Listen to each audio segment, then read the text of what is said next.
Back on MorningLine on this day, Monday, we're joined by Davidson County Sheriff Daron Hall. And it's good to have him on as always, and timely especially. It's always interesting when he's on, but with some of these incidents, a sheriff's deputy shot and killed just for apparently no reason, it appears right now in Houston, Texas. And that a big story. And then we're also touching on that horrible tragedy involving the reporter and photographer last Wednesday in Virginia. What can be done about these types of things? Let's go back to the phone lines. We'll go to Paul. Paul, good morning. Hey, good morning. Hi, Paul. What's on your mind? How y'all doing this morning, Sheriff? Good, Paul. How are you? I'm doing good, buddy. What I was going to tell you was that the last caller, Nick, I guess Donald Trump must have come into Nashville last week and got her all fired up about that. Look, all lives matter. So she needs to just lay all that stuff down. All lives matter. But what I want to talk to you about, Sheriff, is the good old days of I was in corrections for a long, long time, CCA, as you know. I told you before, and the good old days of the 30 to 40-year-old correctional officer is about gone. People don't know how valuable a man or a woman like that is that can enforce the rules and institutions of the jail or prison, and keep the inmates in line, but also get along with the inmates. Those days are about gone, but and I can get into all kind of subjects as to why they are gone, Sheriff. I believe you would agree with every one of them. Yeah. But my big issue I want to call is I want to talk to you about, Sheriff, is gun violence. Sheriff, look, we as a society have got to come to grips with, we've got to deal with this gun violence. Now look, I'm not for taking guns away. I think everybody should have a shotgun, a rifle, and a four-wheel drive, as Hank Jr. used to say, and a handgun in their house. Look, Sheriff, we adding more guns and letting everybody have more guns is not the issue, okay? It's not the solution. We have to do some way of enforcing gun control with people with mentally ill issues. We have to tighten down on that, Sheriff. Don't I agree with you? Law enforcement, that career is going to start declining because you don't know who you're going to pull over anymore. You're going to have a George Zimmerman in the car and just go shoot you, or you're going to have some crazy nut like the guy in Virginia. Sheriff, we have got to get a handle on restricting guns. Okay, and let me just follow, because I think what he's saying, and I hear it, is that, okay, I'm not in favor of taking guns away from law-abiding citizens who, and I know a lot of them that have the guns and they're rational, good people, okay? You want to try to keep the guns out of the hands of criminals, but we all know they're going to get them on the black market in the street, whatever like that. But the big concern, and in some of these recent cases, these were folks that clearly had these mental issues that you've been talking about in the flags, and they were still able to go get a legally get a gun. Right. And not because there was an oversight, just the way the system's set up. There has to be a way, at least maybe, to try to flag these legal purchases of guns by folks who clearly have mental issues. But how, if they don't have prior convictions, how do we know? Yeah, take the shooting up here the other day on the bridge in Hendersonville, where at this point, I mean, it seems like a young man had maybe a pellet gun or some other airsoft type of gun. The theater in Antioch was a pellet gun. But the officers don't know. They look very real. Right.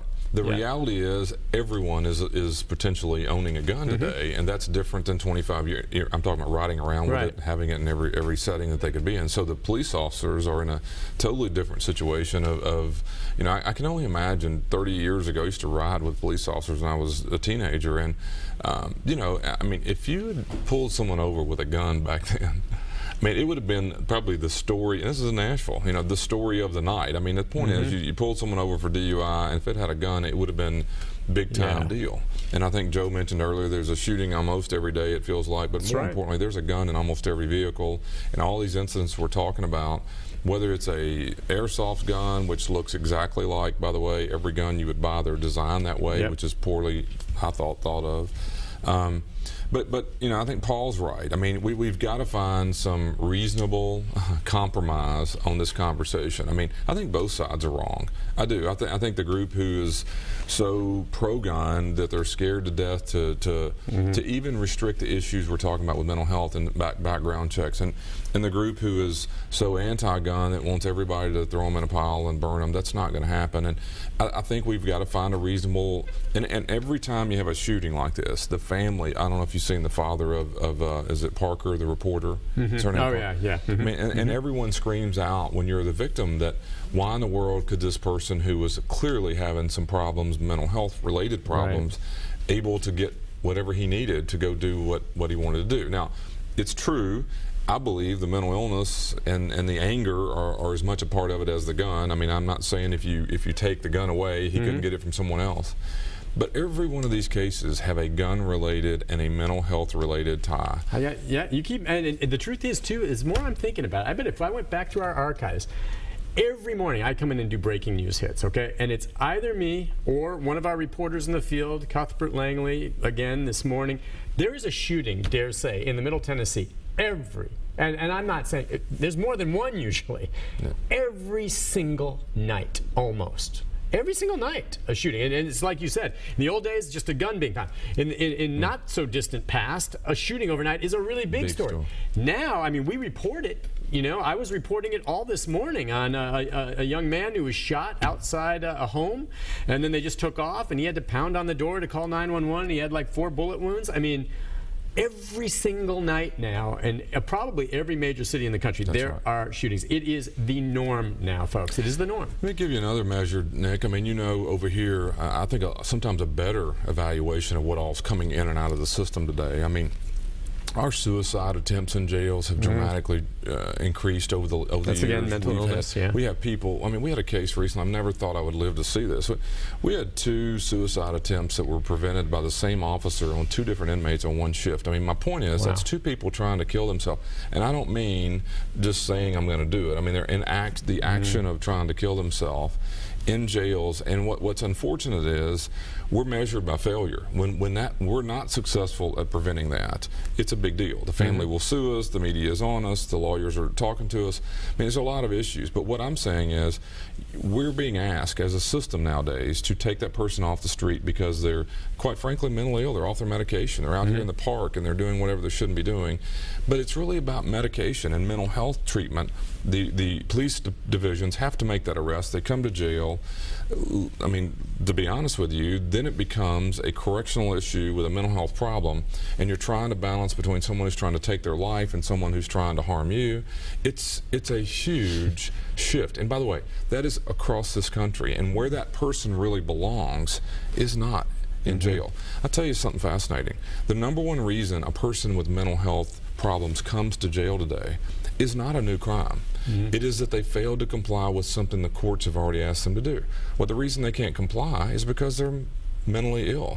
But we put them on, the system puts them on a program like probation that you and I probably couldn't make. But probation is tough. It's a requirement, it's rigid. A person who's not on their medication is not going to know where to go.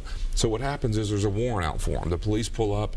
They're out here counting, you know, elephants in the park. And the truth is the police have to make an arrest because there's a warrant for your arrest. So it's really a way to get that mental health problem off of the streets that in the 50s and 60s would have gone to a hospital and had mental health treatment. Now, not saying that that person doesn't one day get released, but the quality of care for that person is better, the correctional system is much better, and quite frankly, I believe a lot of the cases that we're talking about, I believe, could have been prevented. I do believe that. Oh, I have They're no not doubt. treated as mental health cases. They're in the streets because there's no place for that person to go. And they all have that tie. And it all comes down to paying for it. You know that's what it is. And the bottom line is everyone wants to lock people up. People get so angry, and you hear it.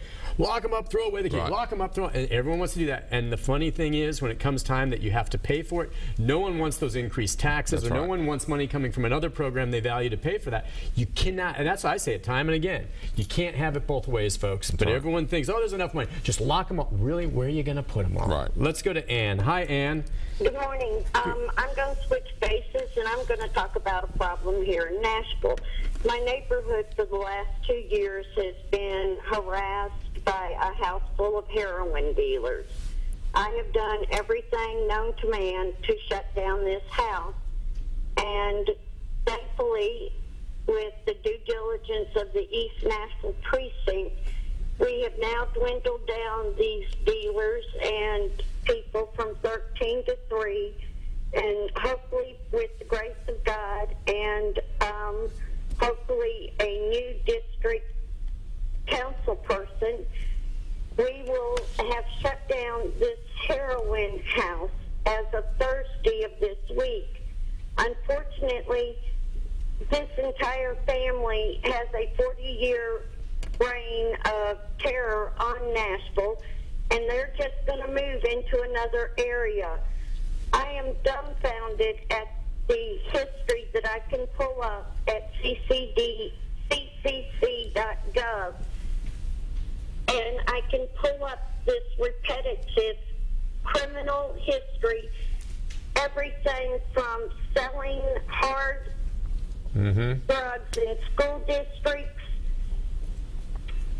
aggravated burglary, strong arm burglary. And it's all the same family? It's all the same family, and it's up to 9 members of. Okay, that's it. We're up against taking a break, but real quickly, I know that's more of a Metro PD issue. You would maybe incarcerate them at times, but there are drug houses that we've seen, and eventually if enough neighbors complain, you know, they have to focus on it, they have to get the evidence on it. But I've seen them close down, but she's probably right, they're just going to move somewhere else. And she sounds like she's done a really good job. Yeah. Sounds worn out with it, but I mean, the East Precinct has a specific person assigned to it through Metro Police. I think you're way ahead of the game if you've got that accomplished and new council member around the corner. And unfortunately, I agree with you. If we don't get that person either incarcerated or off of the need for drugs, and it's going to continue somewhere in Nashville, and we need to kind of get both of those things resolved. All right, we'll take a break on that note. When we come back, more of your phone calls right after this.